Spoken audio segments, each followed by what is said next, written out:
Hello students, कैसे हो आप सब। लास्ट वीडियो में हमने आपको स्वर चिन्ह के कुछ नियम बताए थे कि स्वर चिन्ह किस तरीके से यूज़ करने हैं, कैसे प्लेस हम ढूंढ सकते हैं एक व्यंजन के अंदर, और कैसे लेफ़्ट और राइट का कॉम्बिनेशन चलता है, अधोगामी ऊर्ध्वगामी में किस साइड पहले स्वर लगते हैं, किस किस किस नियम के अकॉर्डिंग बाद में स्वर चिन्ह लगाया जाता है। यह आपको मैंने लास्ट वीडियो में मैंने बता दिया था, और आई होप आपने उस वीडियो को सही से देखा होगा और समझा होगा और अपने नोट्स भी अच्छी तरीके से बनाए होंगे, मैं ये उम्मीद कर सकता हूँ। और आज मैं आपको आगे के स्वर चिन्ह पढ़ा रहा हूँ, और लास्ट वीडियो में जिसने अच्छी तरीके से प्रैक्टिस कर रखी होगी तो उसके लिए ये बहुत ही ईजी होगा, क्योंकि जो मैंने इम्पोर्टेंट जो नियम बताए थे, दो नियम थे कि किस तरीके से लेफ़्ट और राइट में स्वर चिन्ह लगाया जाता है और साथ में प्लेस किस तरीके से ढूंढे जाते थे, वो आपको मैंने अगर वो करके देखा होगा तो जाहिर सी बात है आपके लिए ये बहुत ही ईजी पढ़ने वाला है ये वीडियो। तो आगे के मैं स्वर चिन्ह पढ़ाने जा रहा हूँ, ठीक है। और पीछे के जितने भी वीडियो हैं उसे आप प्रॉपर फॉलो करें, और ऊपर उनके जो क्लासेस दिए हैं मैंने उन्हें आप फॉलो करेंगे तो ही आप कुछ सीख पाएंगे। तो आगे की हम स्टार्ट करते हैं। तो मैंने जैसे कि मैं बता रहा था आपको कि मैं डार्क डॉट पढ़ा रहा था। डार्क डॉट वो होता है जो डार्क तरीके से बनाया जाएगा, ठीक है। तो आ का मैं स्वर चिन्ह पढ़ा चुका था, इसमें आपको आ का डंडा समझाया गया था, ये था, ठीक है। अब हम एक ही पढ़ते हैं, छोटा ए पढ़ते हैं। छोटा ए क्या होता है, जो सिंगल मात्रा के रूप में होता है, ठीक है। नियम वही है, ठीक है, कि अगर स्वर पहले सुनाई देता है तो आपको लेफ्ट साइड लगाना है, स्वर बाद में सुनाई देता है तो राइट साइड लगाना है। जैसे फॉर एग्जांपल एक वर्ड है एप, क्या है, एप,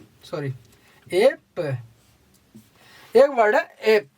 तो यहाँ पर आपको देखिए, मैंने पहले बोला था कि आपको कभी भी कोई शब्द आपके सामने आता है तो आप सबसे पहले उसे सुनिए ध्यान से, उसमें क्या चीज़ पहले सुनाई दे रही है उस चीज़ पर नोटिस करिए। तो यहाँ पर आपको ए पहले सुनाई दे रहा है तो ए पे। अब ये हमारा सेकंड प्लेस का है, तो सेकंड प्लेस हमारा व्यंजन के बीच में बनता है, पहले सुनाई दे रहा है तो आपको लेफ्ट साइड लगाना होगा, तो ए पे। क्लियर। अगर ये वर्ड होता पे तो ये पे। क्लियर। ऐसे ही वर्ड है पेरा, क्या है, पेरा। तो आपने पहले नियम क्या है कि सबसे पहले आउटलाइन जल्दी से बना लो, ठीक है। यहाँ पर पे के बाद सुनाई दे रहा है तो राइट साइड सेकंड प्लेस पे। रे पर आ सुनाई दे रहा है, आ हमारा फर्स्ट प्लेस का है, और बाद में सुनाई दे रहा है तो राइट साइड, पेरा। क्लियर। ऐसी वर्ड है आपका आ पे पैराता, क्या है, पैराता। तो पहले सबसे पहले आउटलाइन बनाइए, पैराता।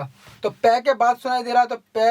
रे के बाद कोई मात्रा नहीं है, तय के बाद मात्रा है, तय का हमारा फर्स्ट प्लेस ये होगा क्योंकि ये स्टार्टिंग पॉइंट है, बाद में सुनाई दे रहा है तो राइट साइड। क्लियर। अब इसे वापस ट्रांसलेट करते हैं तो सबसे पहले राइट से लेफ्ट से राइट चलते हैं। तो पहले आ रहा है पै, पै पर एक ही मात्रा रे, फिर आ रहा है रे और तय, तय पे आ का डंडा। क्लियर। पैराता। क्लियर है। ऐसे ही आपको बहुत ज़्यादा वर्डों की प्रैक्टिस करनी है। नियम वही है जो आपको मैंने पहले चिन्ह में मैंने बताए थे, सिर्फ इसमें प्लेस चेंज होगा। प्लेस फर्स्ट प्लेस पे लगाते हैं तो आ, सेकंड प्लेस पे लगाते हैं तो छोटा ए, ठीक है। आसानी से समझने वाली चीज़ है, नियम सेम है, बस आपको प्लेस का यूज़ करना है। अब आ की जगह एक ही मात्रा का यूज़ करना है। जैसे एक और वर्ड मैं एग्जाम्पल के तौर पर देता हूँ, वर्ड है क्या है, तैरना, ठीक है। तय पे कौन सी मात्रा है, पहले सबसे पहले आउटलाइन बनानी है तो जल्दी से तैरना। क्लियर। तय पर कौन सी मात्रा है, एक ही, तो सेकंड प्लेस पे बना दिया, ठीक है। रे पे कोई मात्रा नहीं है, न पर है, न पर क्या है, बाद में मात्रा आ रही है तो हमारा फर्स्ट प्लेस पे नीचे साइड। क्लियर। तय ए रे न आ, तैरना। क्लियर। इस तरीके से आपको ज़्यादा से ज़्यादा एक ही प्रैक्टिस करनी है। किसी भी शब्द में वो शब्द यूज़ करने जिसमें ए और आ दोनों का यूज़ हो रहा हो, क्योंकि आ मैं पहले क्लास में पढ़ा चुका था, ए अब पढ़ा दिया है, तो अब दोनों मात्राओं का आप कहीं भी यूज़ कर सकते हैं। उसको कहीं भी डार्क बिंदी के द्वारा, डार्क डॉट के द्वारा आप उस ए या आ की मात्रा को दर्शा सकते हैं। आई होप आपको ये चीज़ समझ में आ गई होगी। आप अपनी ज़्यादा से ज़्यादा प्रैक्टिस करिए तो आपको आसानी से आ जाएगी। थर्ड हैगा आपका ई, क्या है, ई। इसमें एक नियम और बढ़ जाता है, इसलिए इस चीज को ध्यान से समझना है, बिल्कुल अच्छे तरीके से, ठीक है। तो जैसे वर्ड है ई, इसमें भी वही नियम है, ये थर्ड प्लेस का है, पहले सुनाई देता है तो आपको लेफ्ट साइड, बाद में सुनाई देता है तो राइट साइड। जैसे वर्ड है ईप, क्या है ईप, तो आपको हमें पता है कि लेफ्ट साइड पहले सुनाई दे रहा है तो लेफ्ट साइड लगाना है थर्ड प्लेस पे, क्लियर। ईप, क्लियर। ऐसे वर्ड आता है पी, पी तो आपको बाद में सुनाई दे रहा है तो आपको राइट साइड थर्ड प्लेस पे, क्लियर। अब इसमें एक नियम और बढ़ जाता है, मैं नियम लिख देता हूं, आपको आसानी रहेगी कि जब किसी व्यंजन पर थर्ड प्लेस के स्वर बाद में सुनाई देता है और उसके बाद कोई दूसरा व्यंजन आ जाए तो पहले वाले व्यंजन का थर्ड प्लेस का चिन्ह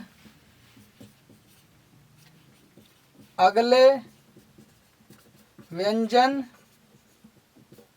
के लेफ्ट साइड या ऊपर की तरफ थर्ड प्लेस पर चला जाता है, ठीक है। इस नियम को थोड़ा सा आपको सोचने में लगेगा कि यार क्या चीज़ है, मगर बहुत सिंपल फंडामेंटल, अभी मैं एग्जाम्पल के तौर पे समझाऊंगा तो आपको समझ में आ जाएगा। नियम है कि जब किसी व्यंजन पर थर्ड प्लेस, मतलब कि हमारा थर्ड प्लेस कौन सा, ई, थर्ड प्लेस का स्वर बाद में सुनाई देता है, जैसे फॉर एग्जाम्पल पी बाद में सुनाई दे रहा है, ठीक है, और इसके बाद कोई दूसरा व्यंजन जुड़ जाए। अभी क्या है कि कोई भी व्यंजन नहीं जुड़ा है तो ये इसके थर्ड प्लेस पर ही है, क्लियर। अगर कोई इसके बाद दूसरा व्यंजन जुड़ जाता है, सपोज दैट, तो जैसे कि मैं थोड़ा सा क्लियर तरीके से समझाता चलता हूं। जैसे ये था पी, तो ये यहां पर थर्ड प्लेस पे था। अगर इसके बाद कोई और दूसरा व्यंजन जुड़ जाता है तो जैसे वर्ड हो जाता है ये पीना, ठीक है, तो यहां पर अब ये न जुड़ गया है, तो हम ये मान लेते हैं कि इसमें थोड़ा कंफ्यूजन हो सकता है कि ये थर्ड प्लेस पे लग रहा है या अगले व्यंजन के फर्स्ट प्लेस पे लग रहा है। तो यहां पर हम इजी करने के लिए क्या करते हैं कि हमारा जो ये पहले व्यंजन का थर्ड प्लेस का चिन्ह था, ये अगले व्यंजन के लेफ्ट साइड या ऊपर की तरफ थर्ड प्लेस पे चला जाता है। कैसे चला जाता है कि यहां पर तो ये जुड़ गया, अब इसने क्या ये जगह घेर ली है। अब यहां पर कंफ्यूजन अपना हटाने के लिए हम क्या करते हैं कि इसका जो थर्ड प्लेस का चिन्ह है वो अगले व्यंजन के थर्ड प्लेस पर लेफ्ट साइड या ऊपर साइड चला जाता है, क्योंकि ये जो साइड है अगले व्यंजन की खाली रहनी है, क्योंकि इसके बीच में इस तरीके से तो कोई स्वर नहीं आना है। तो हम ये क्या करते हैं, खाली जो स्थान पड़ा है इसका यूज कर लेते हैं और अगले व्यंजन के थर्ड प्लेस पर पहुंचा देते हैं, क्लियर। इससे क्या होगा, ये जो खाली जगह पड़ी हुई है उसका यूज हो जाएगा। तो ये न पर आ का डंडा है, ये यहां लग गया, क्लियर। अब इसे पढ़ते किस तरीके से कि जैसे हमारा लेफ्ट टू राइट पढ़ते तो पहले क्या वर्ड आ रहा, पे।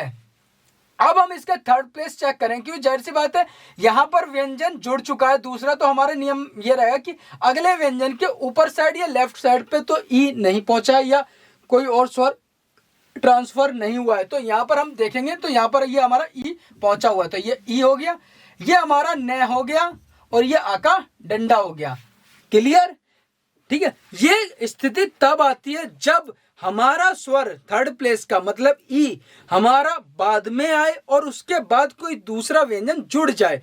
तो हम अपने कंफ्यूजन को हटाने के लिए कि हमें स्वर आसानी से समझ में आ जाए, तो हम अगले व्यंजन के खाली स्थान को यूज कर लेते हैं।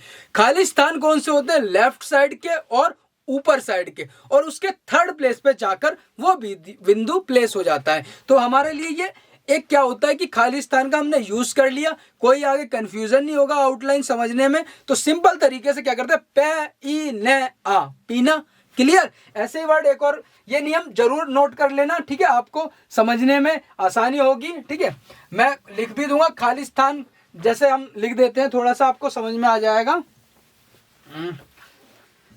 खाली स्थान बराबर लेफ्ट साइड या ऊपर की तरफ। ये जो नियम है इसे भी जरूर रखना दिमाग में कि हर व्यंजन में खाली स्थान होता है, जो मतलब कि जिसका यूज नहीं किया जाता है वो होता है लेफ्ट साइड और ऊपर की तरफ, मगर ये यूज कब नहीं किया जाता, जब ये जुड़ जाता है। तो ये नियम आपको आगे काम आएगा, इसलिए इसे भी नोट कर लेना कि खाली स्थान हमारे कौन से होते हैं व्यंजनों में, लेफ्ट साइड के और ऊपर साइड के। एक और वर्ड मैं लिखता हूं, जैसे एक वर्ड है इप्ता, क्या है, इप्ता। तो यहां पर क्या है कि पै बनाया तय बनाया, अब यहां पर ई हमारा पहले आ रहा है, तो ये ट्रांसफर नहीं होगा क्योंकि ये पहले आ रहा है। तो सिंपल सा फंडा है कि हमें ये लेफ्ट साइड लगाना है थर्ड प्लेस पे, किसके, पै के, क्योंकि ये पहले आ रहा है। ये नियम तब फॉलो होता है जब स्वर बाद में आता है किसी व्यंजन को और उसके बाद कोई दूसरा व्यंजन जुड़ जाए। तो हमारे पास ये इसकी जगह अगर ये वर्ड होता है ये पीता, तो यहां पर क्या है कि पै के बाद मात्रा आ रही है और उसके बाद व्यंजन भी आ रहा है, तो हमारा ये ट्रांसफर हो जाता पै तय। तो पै का ई कहां चला जाता, इधर, और तय का इधर। क्लियर। ये हमारा सिंपल सा एक नियम है, आसान तरीके से नियम है और इसे आप समझ सकते हैं। और क्या है कि जितना प्रैक्टिस करेंगे अच्छी तरीके से वो अच्छा है।